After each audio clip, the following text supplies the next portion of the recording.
Hello, my picky pariahs of the permeating internet. I have news today. I finished Pragmata. Now, I love Pragmata. This game is amazing. Anything that Capcom releases, I am on it like white on rice in the middle of a snowstorm on a white paper plate. I am on that game crazy style, bouncing on it crazy style. I love the game indefinitely. They have made many games that have shaped the kind of person that I've become today, such as God Hand, Beautiful Joe, Okami, Ashura's Wrath, Tatsunoko versus Capcom. I'll give it to Capcom. I'll give you that. They've created so many games that have made me feel so amazing. I'm a big Capcom shill, but on the internet, the interwebs, on Twitter and such of that variety, I've seen people call this game lolly bait or PDF file bait. And a lot of predators, they say, like this game because you have a little girl on your back, and I didn't get that at all. Now, you may know my staunch opposition towards lolicons and things of that variety, as I've made many videos about them on my channel. However, this game is not that. This is a father-daughter adventure.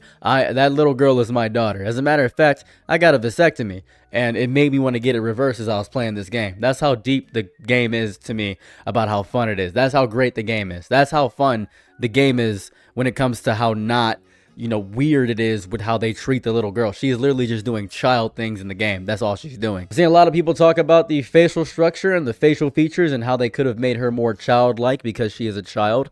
And to that, I slightly agree with you. I'll give you that. I suppose they could have changed her design. They could have made her less womanly-like in her face. I agree 100%. She's an android. I do agree you could have done that, but I think you might be a bit too woke. I know it sounds crazy to say that. You might be going too far to the left with the criticisms for this game. Now, I know what you're gonna say. If I don't agree with you with everything, you're gonna get wildly mad and say that I'm actually right-wing grifting.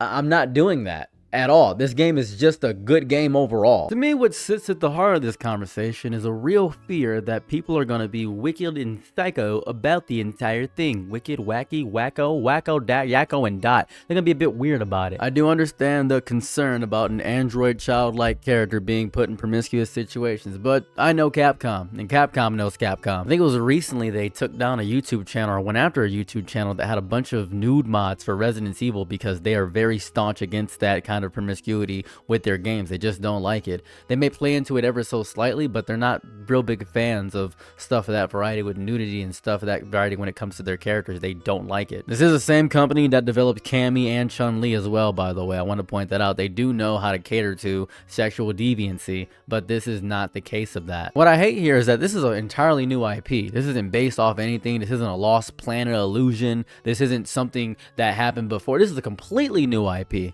and games have explored this kind of dynamic for years. We had The Last of Us. We had BioShock Infinite. To a lesser extent, God of War. The bond between protector and child isn't presented with anything suggestive and uncomfortable. It's a survival partnership. One understands the world in a way the other doesn't. That's what it is. It creates a gap of tension, curiosity, emotional grounding, and that's what kept me invested in the story throughout the entirety of Pragmata. It is a very good game. Seeing it reduced into a flatline conversation of, well, this is just disgusting because it's a little girl, is so disingenuous to the creative integrity of Capcom and how staunch they are against that. Because what you're confused about and what you're upset about is what's happening outside the game. You're upset about the fan art or the hypothetical misuse. The original work is judged for things it didn't create, didn't imply, or didn't support. It comes disconnected from the actual game. It becomes fear of what others might do with it later. That's not criticism of the work itself, and it's not a reason to dog on Pragmata. That's preemptive punishment for crimes that haven't been committed. They have not been committed and probably never will be on a realistic note, because I think people keep ignoring this real difference. I know that a lot of people are very concerned with how prevalent lolicons are. I grasp it. I've made many videos about it. I'm here with you. I'm right there. But the issues people have had with certain portrayals in other media comes from how those characters are framed, posed, written, and presented with an overly provocative tone. That's where the criticism comes from. That's where it comes from. That's where it is. That's what it is. I don't think that the conversation doesn't exist without a reason. It's not puritanical. It's responding to something real that creators have actually done. Pragmata is not that game. There's no emphasis on sexualization, no framing that pushes the character into something inappropriate, no signals that suggest anything beyond a narrative relationship built on guidance, protection, and shared survival in a strange environment. These new retainers are making me say T's as D's, and it is killing me. And when people collapse this conversation into the same category as intentionally provocative, removing all nuance from the discussion, it makes every childlike character suspect by default. And I don't like this weird overcorrection that's going on. The over-Puritan approach is very bad. It creates a wild era of censorship. Any presence of a childlike character becomes guilty until proven innocent. Have you even played the game? I asked these people, and I don't think they have. This game is amazing. I 100% the game. I 100% the whole game. And the kind of thinking that happens there, it limits the storytelling. It narrows what creators can explore. It doesn't actually solve the problem people are worried about. It just redirects energy towards things that were never a part of the issue to begin with. Creators will stop taking risks and stories will stop getting told, and the world will get smaller because someone on the internet might misinterpret something. At a certain point, you have to talk about what's actually being shown. The conversation has to return to that centered point. What the creators are actually presenting, what the tone of the work is communicating. Pragmata is a unique, slightly unsettling, emotionally grounded sci-fi experience built around an unusual bond. That is fun. I like it. I think it's a fantastic game. And I'm not even saying this just because I'm a crazy Capcom shill and I've played basically every Capcom game. Shingoku Basara. I played Tatsunoko vs. Capcom. I played Power Stone. I played basically all of them. I played every single Monster Hunter. I played them all. I'm not saying this because I'm a huge shill for the company. I do want to let you know that I do play all the games the company makes, but I do have criticisms of the company by their horrifyingly stupid business practices when it comes to the predatory nature of their microtransactions, especially when it comes to Street Fighter. I have valid criticisms of the company. However, this specific story, whatever I'm talking about with Pragmata, is very good. The specific design of the character is not a big issue. If you want her to be more childlike, you make a character and you make an IP and you do that.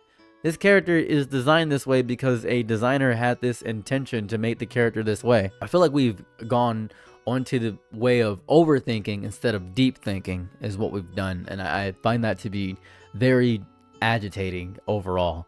And it comes from, I think, a level of protagonist syndrome when it comes to specific people, because a lot of people will interpret their actions as their own intentions, right? Because when we look at our own actions, we only see our intentions. We only see the intentions of what we would do. I think if you are looking at this non-provocative character and imagining them in provocative situations, you should take a look at yourself, is what you should do. I think that's important. If a childlike character is being drawn in provocative situations, it's important to get Puritan about that. But this is completely separate. This is wildly separate. And I'm so confused by people just mad at the design of a character. Being mad at the idea of something is reductive and it ruins the ability for further conversation. It's agitating in many ways that I can count. More ways than I can count, not many ways that I can count. Anyways, look at me in the eyes when I say this. Don't forget to like, comment, and subscribe if you want to see content similar to this one. Let me know how you feel about Pragmata. Let me know if you've even played the game to even have an opinion on the game realistically, because I'm seeing a lot of people LARPing. We're using that word now, LARPing, as people that have played the game. You can have an opinion on the game for sure, but you got to play it to actually know what's going on in the story. That'd be beautiful. So yeah, don't forget to like, comment, subscribe. I have Patreon. It's $1 a month. If you want to see content similar to this, please subscribe, all that jazz, whatever. I think I said that 3 times. Anyways, I'm out. Peace. Bye.